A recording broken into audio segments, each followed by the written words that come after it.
From the earliest times in our history, humanity has sought ways to influence the world. Through the power of imagination and the belief in unseen forces, our ancestors crafted effigies, simple in form, profound in purpose. These were not mere toys, but conduits of magical intentions, tools to heal, to harm, to protect, and to curse. From Egypt to the classical world of Greece and Rome, where colossi bound and influenced the lives of the people, across the ages through the dark corridors of medieval Europe, Poppet magic has woven its spellbinding thread, captivating the minds and hearts of those who dared to believe. In today's video, I will explore the origins of Poppet magic, its transformations, and its enduring presence in our world. Join me as I unravel the amazing power of these small figures. This is the story of Poppet magic, an exploration of humanity's enduring belief in the power of symbols, the unseen, and the unknown. Welcome to the Monday Musings video, and today we're having a look at Poppet magic. So let's first have a look at what Poppet magic actually is. Then we will get into the history and finally explore this topic more in depth from a practical point of view. Poppet magic is a form of sympathetic magic in which a doll or effigy representing a person is used to influence that individual through various magical actions performed on the puppet. The practice is based on the principle that actions performed on the puppet will similarly affect the person it represents. Here's a detailed explanation of what Poppet magic is and how it works. So Poppet magic involves creating a small figure or doll, known as a puppet, that is intended to symbolize the specific person. These puppets can be made from various materials, including cloth, wax, clay, wood, paper, or natural items like corn husks. The figure is often personalized with items associated with the person it represents, such as hair, nail clippings, or pieces of clothing to establish a stronger connection between the puppet and the individual. Some key principles of Poppet magic. Sympathetic magic, the fundamental principle behind Poppet magic is sympathetic magic, which operates on the belief that like affects like. By acting upon the puppet, the practitioner affects the person it represents. The intent and focus is important. The effectiveness of Poppet magic relies heavily on the practitioner's concentration and focus. Clear visualization and strong emotional investment in the outcome are crucial for success. And we also have cultural context. Poppet magic is practiced in various forms across different cultures, across the entire world, each with its own unique traditions and rituals. Understanding the cultural context can enhance the efficacy and ethical application of this practice. Poppet magic is a versatile and very powerful tool in the realm of sympathetic magic, used for both benevolent and malevolent purposes. Its enduring presence in magical traditions around the world underscores its perceived effectiveness and cultural significance. So having a look at some of the history behind Poppet magic, also known as the use of baby dolls or effigies in magical practices. It has a rich and diverse history that spans across cultures and centuries. The earliest use of puppet or effigy magic can be traced back to ancient Egypt.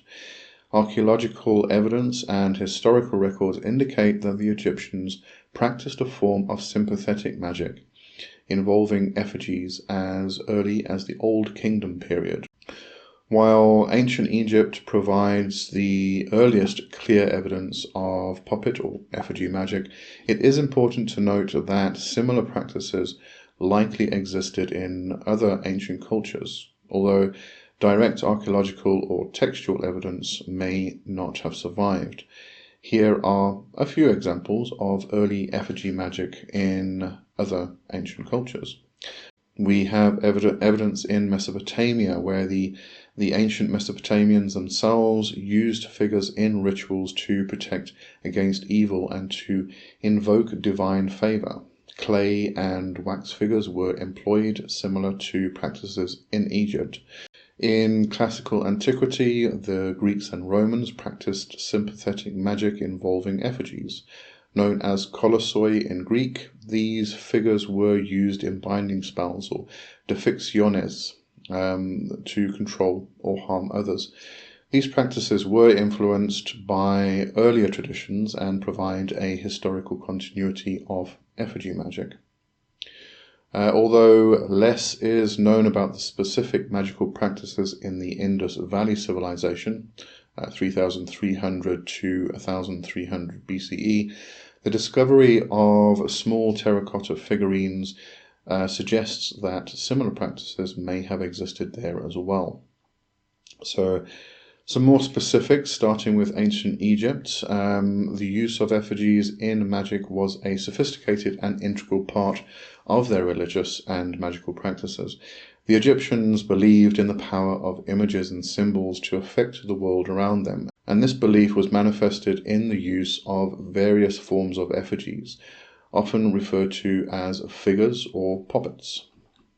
To begin with, we have the execration texts, one of the most well-documented use of effigies in ancient Egypt is found in these so-called execration texts. These texts, which date back to the Old Kingdom and Middle Kingdom periods, 2000 to 1700 BCE, were inscribed on pottery and figurines, contained the names of enemies of the state, foreign rulers, or personal foes. The purpose was to magically attack and neutralize these enemies. The figures, made of clay or stone, would be inscribed with curses and then ritually destroyed, smashed, buried, or burned to enact the curse itself. Wax was a common material for creating effigies in ancient Egypt due to its malleability. Wax figures were often used in personal magical practices, including love spells, healing rituals, and protective charms. The figures could be shaped to represent specific individuals and infused with magical intent through incantations and rituals. I believe there are texts from the Middle Kingdom, which is 2000 or 2055 to 1650 BCE, and the New Kingdom, 1550 to 1070 BCE, which provide instructions for making and using these figures in magical rituals. The Egyptians also created shabti or ushabti figures for use in funerary practices themselves. These small statuettes, often made of wood, stone, or faience, were placed in tombs to serve as servants for the deceased in the afterlife. They were inscribed with spells from the Book of the Dead to ensure they would carry out their duties in the next world. Concerning rituals and practices, the process of creating and using execration figures was highly ritualized. The figures would be inscribed with the names and likenesses of the targets along with detailed curses. These rituals were performed by priests or magicians and were meant to invoke the gods and spirits to act against the enemies. The destruction of these figures symbolized the intended harm or neutralization of the target. Effigies were also used in positive magical practices. For instance, wax figures could be created to represent a sick person with the intention of transferring the illness from the person to the figure. The figure might then be buried or melted as a way to symbolically destroy the illness itself. Similarly, figures could be used in protection or protective spells to guard against harm or evil spirits.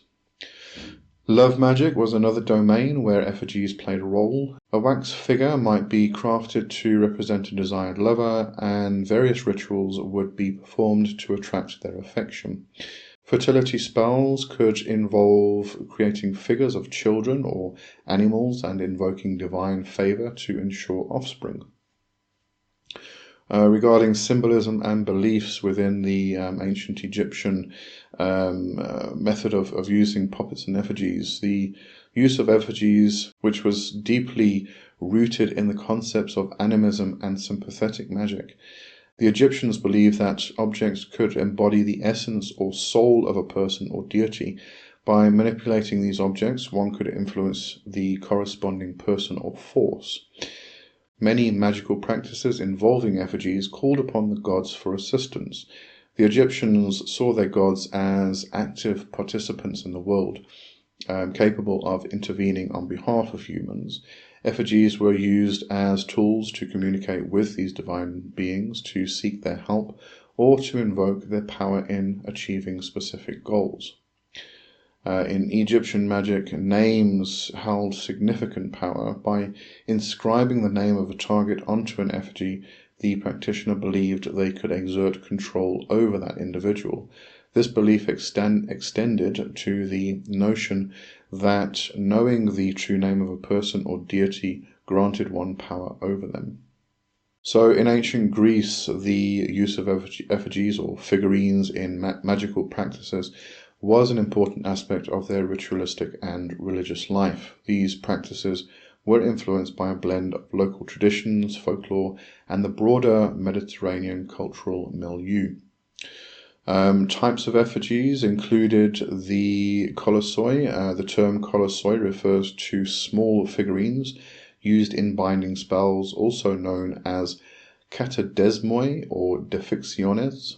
These effigies were often made from clay, wax, lead, or other malleable materials, and represented the person targeted by the spell. The kolossoi were commonly used in love magic, curses, and protection spells. We also have votive offerings. The Greeks also used effigies as particularly votive offerings to the gods. These were typically small figurines representing humans or animals, dedicated in sanctuaries to gain favor or protection from the deities. Unlike the more malevolent use of effigies in binding spells, votive offerings were part of a religious devotion and gratitude. Binding spells, particularly the katadesmoi or the deficciones, the primary use of effigies in ancient Greek magic was in binding spells. Practitioners would create a kolossos and inscribe it with the target's name and the intent of the spell. The effigy might be pierced with nails or bound with cords to symbolically bind the target's actions or emotions. These figurines or figures were often placed in hidden locations such as graves, wells, or sanctuaries to invoke chthonic or underworldly deities or spirits to enforce the spell itself. Alongside kolossoi were the curse tablets, thin sheets of lead inscribed with curses, and these were very commonly used. You might wonder how this ties in with puppets. It's all part of that aspect of sympathetic magic itself, and the approach to the application of them is very similar, and that's why it is included in this particular topic. These tablets sometimes feature drawn figures of the cursed individuals, which comes back to puppets itself, the actual application of some form of figurine. The combination of written curses and effigies was believed to amplify the spell's potency.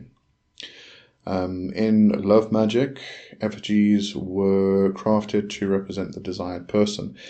These might be manipulated in various ways to induce love or sexual attraction. For example, the figurine could be placed near a fire or a heat source to inflame the passion of the target. Effigies were also used for protection against evil or for healing purposes. Figurines representing the afflicted person or the ailment could be created and then subjected to rituals meant to, again, transfer the illness or harm away from the person and into the effigy, which would then be destroyed and discarded. In Greek magical practices, specifically in terms of symbolism and beliefs, these practices involving effigies were based on the principles of sympathetic magic, where the effigy served as a symbolic representation of the target. Actions performed on the effigy were believed to directly affect the person it represented due to the perceived mystical connection, as we have mentioned before. Greeks often called upon gods, particularly chthonic deities like Hecate, Hermes, and Persephone, in their magical practices. Effigies used in binding spells and curses were typically placed in locations associated with these gods to solicit their assistance in enforcing the spell. Similar to Egyptian beliefs, Greeks held that names and images carried potent magical significance. Inscribing the target's name on an effigy was common practice, as was drawing or sculpting a likeness to strengthen the magical link between the effigy and the target. In medieval Europe, the use of effigies in witchcraft and magical practices was widespread and often shrouded in fear and suspicion. The period from roughly the 5th to the 15th century saw effigies employed in various forms of folk magic, healing, and malevolent witchcraft. These practices were deeply influenced by pre-Christian traditions, Christian demonology, and the socio-political climate of the time. The term poppet typically refers to small human-shaped figures made with various materials like cloth, wax, wood, or clay. These figures were used in a wide range of magical practices, from healing and protection to curses and love spells. Wax was a popular material for creating effigies in medieval witchcraft due to its malleability. Wax figures were often detailed to closely resemble the intended target, incorporating personal items such as hair, nails, or pieces of clothing to strengthen the magical connection. In rural areas, especially among the peasantry, simple effigies made from corn husks or straw were common. These were often used in fertility rites, agricultural rituals, and protective magic. Cursing and binding, particularly referring to ritual practices within medieval Europe, one of the most infamous uses of effigies in medieval witchcraft was for cursing or binding spells. Practitioners would create an effigy of the person they intended to harm and perform rituals that involved piercing the figure with pins, burning it, or otherwise damaging it. These acts were believed to transfer harm to the person represented by the effigy. The goal might be to cause physical pain, illness, or bad luck. However, we also have the effigies were also used in benevolent magic, such as healing and protection. A puppet representing a sick person might be used in healing rituals, where the figure would be treated with herbs, anointed with oils, or subjected to prayers and incantations. Protective magic might involve creating a puppet of a loved one to safeguard them from harm, placing the effigy in a safe place with protective charms. Within love magic itself, effigies were used to attract or control a romantic interest. A puppet of the desired person could be kept close, treated lovingly, or even buried with symbolic items to foster attraction and affection. Conversely, to sever a romantic relationship, a puppet might be used in rituals intended to create discord or separation. The use of effigies in medieval witchcraft was grounded in the principle of, again, sympathetic magic, where the effigy acts as a proxy for the person it represents. Actions performed on the effigy were believed to directly influence the individual. With the rise of Christianity, the use of effigies in magic was increasingly viewed through the lens of Christian demonology. The Church often associated such practices with devil worship and heresy, as they did. Effigies used in malevolent magic were seen as tools of the devil, and those accused of using them were often subject to severe punishment. Incorporating personal items into effigies was a common practice to establish a strong magical link. This belief was rooted in the idea that items belonging to a person, such as hair or nails, contained a part of their essence and could thus be used to affect them through the effigy. This was also considered to transfer to articles of clothing and such things that the intended target or the person in question would have touched, which comes into the whole aspect of contagious or contagion. We have various historical evidence during the witch trials itself, within particularly the witch trials and confessions during the height of the witch hunts in Europe, which was circa 15th to 17th centuries. Many accused witches were believed to have used effigies in their practices. Confessions extracted under torture often included detailed accounts of using puppets to harm others. These confessions, while often unreliable, provide insight into the perceived role of effigies in witchcraft. Legal documents and manuals on witch hunting, such as the Malleus Maleficarum, written in 1487, or compiled then at least, describe the use of effigies in witchcraft. These texts illustrate the widespread fear and condemnation of such practices, detailing how effigies were allegedly used to cause harm and how they were perceived as evidence of witchcraft. Occasionally, archaeological discoveries uncover effigies and associated ritual objects from the medieval period. These finds offer tangible evidence of the practices described in the historical records and literature. So the use of effigies in medieval witchcraft must be understood within the broader cultural and social context of the time. Medieval society was highly superstitious, and belief in magic was widespread. The use of effigies was often driven by a desire to exert control over uncertain and dangerous aspects of life, such as illness, love, and fortune. The fear of witchcraft led to widespread persecution, with many people accused and punished for using effigies in malevolent magic. This often served as a means of scapegoating individuals, particularly women, who were marginalized or seen as threats to the social order. The Church's stance against magic and its association with demonic forces influenced public perception of effigies and those who used them.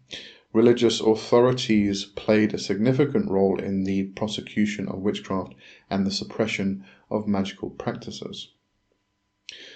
So then we come to voodoo. Poppet magic, or the use of dolls or effigies in magical practices, is indeed a part of some African and African diasporic traditions, including various forms of voodoo. However, it's important to note that the specific practices and beliefs surrounding poppet magic can vary widely among different voodoo traditions and practitioners. In some branches of African voodoo, practitioners may use dolls or figures as part of their magical rituals for various purposes, such as healing, protection, love spells, or cursing. These dolls, often referred to as spirit dolls, can be crafted from a variety of materials, including, again, cloth, wood, clay, or natural fibers, and are typically imbued with magical intent through rituals, prayers, and offerings. In Haitian voodoo, for example, there is a tradition of creating poen or poencho, which are small packets or bundles containing symbolic items or personal effects, often used in spellwork or ritual magic. While not exactly the same as poppets, these bundles serve a similar purpose in focusing magical energy and intention through sympathetic magic. This is very similar to the mojo hand or the gris-gris bag in hoodoo. In Western African Vodun practices, particularly in regions such as Benin and Togo. There are also traditions of using figurines or statues in rituals to invoke or honor spirits, ancestors, or deities, usually known as a fetish. These figurines may be seen as conduits for spiritual communication or as representations of divine forces, and again is not exactly the same as puppet usage, but similar. It's worth noting that the portrayal of puppet magic in popular culture, especially in Hollywood movies and sensationalized media, often differs from its actual practice within voodoo and other spiritual traditions. In fact, what so many people know as the voodoo doll doesn't actually exist, even though Hollywood has made it such a prominent thing. Like any form of magic or spiritual practice, the use of puppets in voodoo is deeply rooted in cultural context, belief systems, and community traditions. As such, it should be approached with respect and understanding of its cultural significance. And I'd just like to reinforce that by saying that the idea of the voodoo doll does not come from voodoo. It comes from mainstream media. Alright, so let's have a look at some books. I've broken this into, let me just check here, into historical background and practice itself. So within the books, I'll put links to the various books in the description and hopefully at the top here also. So the books recommended for historical background don't focus on puppet magic itself, but they do have possibly a chapter in the book itself which actually talks about puppet magic. So you can find some very interesting information about the practice itself, but also extending into the particular tradition and culture which it's referring to. So the first one is Magic in Ancient Egypt by Geraldine Pinch. This book provides an in-depth look at the magical practices of ancient Egypt, including the use of effigies and other symbolic objects in rituals. Pinch's work is well researched and accessible, offering insights into the religious and cultural context of Egyptian magic. And I particularly like this book because it does go into the actual practices rather than focusing exclusively on the cosmogony of the ancient Egyptians themselves, which so many other books do. This goes into the actual practices, which was very interesting. The second book is Cursing the Basil and Other Folklore of the Garden by Vivian Rich. While not exclusively, again, about puppet magic, this book delves into the various magical and folkloric practices related to plants in gardens, including the use of effigies. It provides an interesting perspective on how these practices have been integrated into everyday life. The Greek magical papyri in translation, including the demotic spells edited by Hans-Dieter Betz. I think this is one of those books that most practitioners need to have anyway. This comprehensive collection of ancient Greek magical texts includes numerous references to the use of effigies or kolossoi in various spells and rituals. It's definitely a valuable resource for understanding the specifics of Greek magical practices. The fourth book, the Book of English Magic by Philip Carr-Gomm and Richard Haygate. This book offers a comprehensive overview of magical practices in England, including the use of puppets and other forms of sympathetic magic. It's a well-rounded introduction to the subject, blending historical accounts with contemporary practices. And then one you may recognize, because I did a review of this last month, The Craft of the Wise, A Practical Guide to Paganism and Witchcraft by Vicky Bramshaw. Bramshaw's guide covers a range of magical practices, including the creation and use of puppets. It provides both historical context and practical advice, making it a useful resource for magical practitioners. Then we come to the books on practice. There's two books here. There's not a lot, specifically books focused entirely on puppet magic, but these two are actually very good. The first one some people may be surprised I'm actually bringing this one up. It's Poppet Magic, Traditional and Contemporary Witchcraft by Silver Ravenwolf.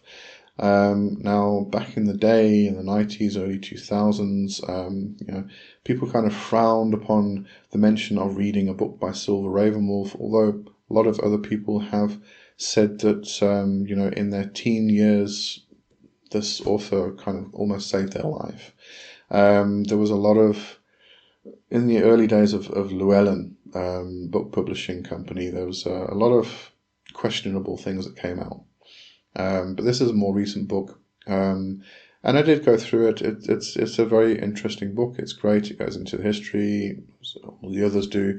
But if you are more a crafty type person, you like working with fabrics and things like that, and creating dolls, actually making dolls, this is a great book. There's a lot of illustrations in here and patterns, actual patterns to use in order to cut the fabrics, to make a particular form of doll itself. And it goes into animal dolls and three-headed dolls for using specific spell workings and purposes.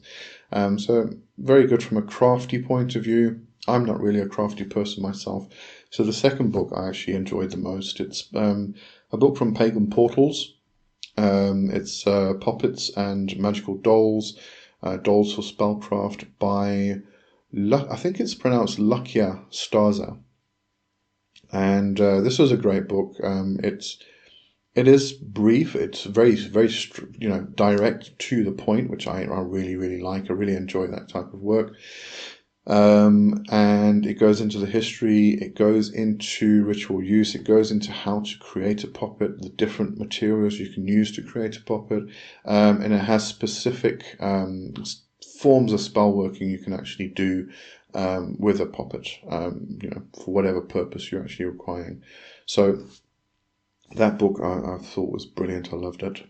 All right, so not the end yet. Don't worry, we haven't finished yet. We're going to get into some practical stuff. I'm not going to go too in depth into the actual creation and usage, because from those books you can get a lot of information, and this is just an information video really. But let's have a look at, let's start with the creation of the puppet. So the choice of material for the puppet can vary based on the desired outcome and the tradition being followed, actually. For example, wax puppets are often used for binding or controlling spells because of their malleability, while cloth puppets may be used for healing and protective spells.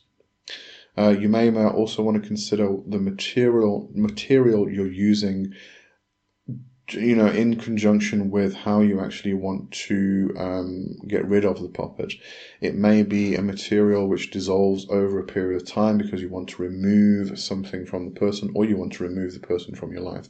So it may dissolve, you may put it in a river or something, and it may be made of clay, for instance, and over time it's going to dissolve and disappear. So, also bear that in mind. There are some cultures, I do remember something from the Japanese culture.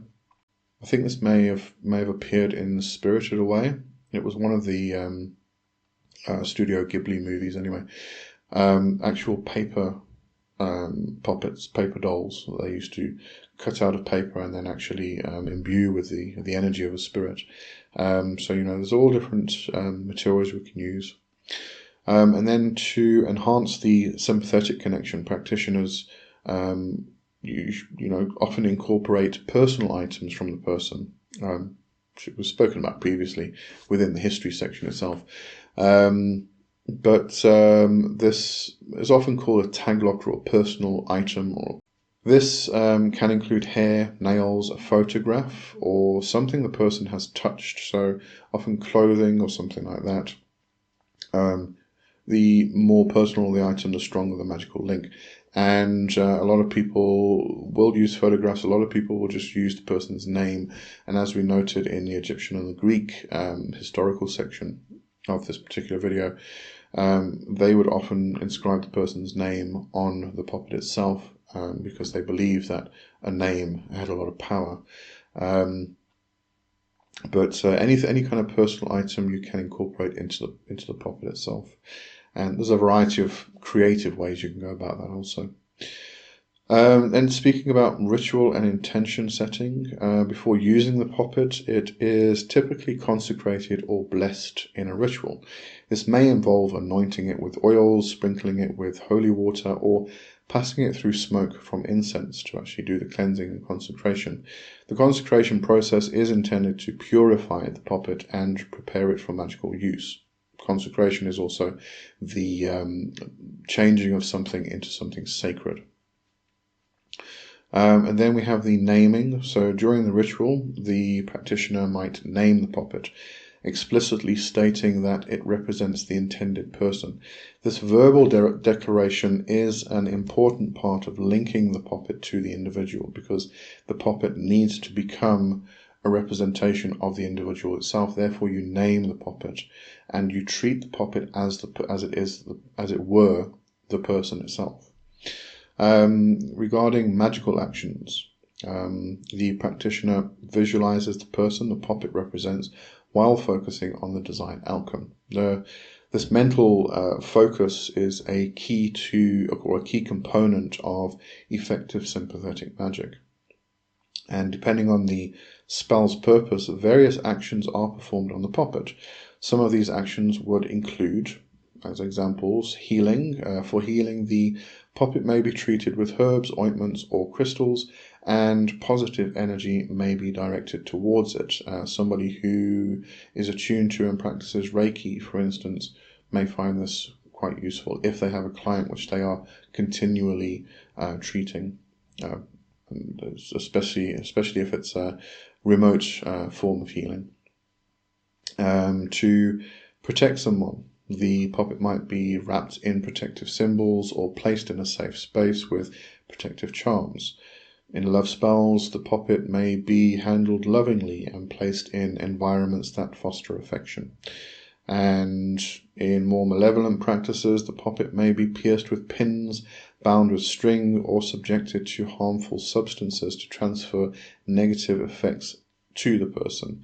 And I just want to also mention here that if you are using pins, specifically with use or in conjunction with using the puppet, the pin isn't always considered to be used in malevolent practices. It can also be used in healing practices and such things.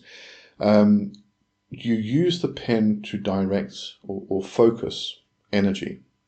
So if you want to affect a particular area of the person's body, maybe they are suffering from headaches, for instance, or migraines or something, you can stick the pin into the puppet's head and direct healing energy through the pin into that specific area. So don't think that you're sticking pins, because again, this comes back to the whole Hollywood and mainstream media type of thing, which has taken this idea of the voodoo doll and made it into something which is malevolent, and but it's always this image of sticking pins, because pins cause pain. Not necessarily. It's about using the pin itself, because it's a pinprick, a point, to focus the energy into that specific area. Okay, so remember that, bear that in mind. I think it's a very important distinction to make, actually. Alright, so once you've done all this completion and disposal, what do you do with it afterwards? Or the conclusion of the spell itself. So once the magical actions are complete, the spell is often closed with a final incantation or ritual act to release the intended energy and seal the spell. The puppet might be kept in a special place, buried, burned, or otherwise disposed of in a manner that aligns with the practitioner's tradition and the spell's purpose itself. For example, a protective puppet might be buried near the person's home, while a cursed puppet might be disposed of in a running stream to carry away the negative energy. It is important to note that if you have finished the working with a puppet, then first disconnect the person from the effigy before you dispose of it. I would also not recommend using the same puppet for someone else Once it has been worked for one person, it should be disposed of. So, very important aspect. Remember to disconnect the person from the puppet before disposing of it, because you have to remember that if the person is still connected to the effigy, then what you do to it during this disposal process could affect them as well. So remember to disconnect. And if you do, if you do go and get the Pagan Portals book, it's got a whole explanation of how to actually disconnect and then dispose of the puppet itself. So I would definitely go and get that specific book. It's great. Anyway, thanks for watching, and I hope you enjoyed this video, or documentary if we can call it that, on Poppet Magic. As we journey through the epochs, from the sands of ancient Egypt to the bustling cities of the modern world, one thing remains clear: the power of symbols and the human desire to influence the unseen persists across time and space. Poppet magic, in its myriad forms, is a testament to humanity's enduring quest for control, understanding, and connection. Though the materials and methods have evolved, the essence of Poppet magic remains unchanged. It is a reflection of our deepest fears and highest hopes, a practice that, whether in the hands of ancient priests or modern witches, seeks to shape the world in accordance with human will. These small figures, so simple in form yet profound in purpose, continue to captivate and empower those who dare to believe in their potential. Thank you for joining me on this journey through the exciting world of Poppet magic.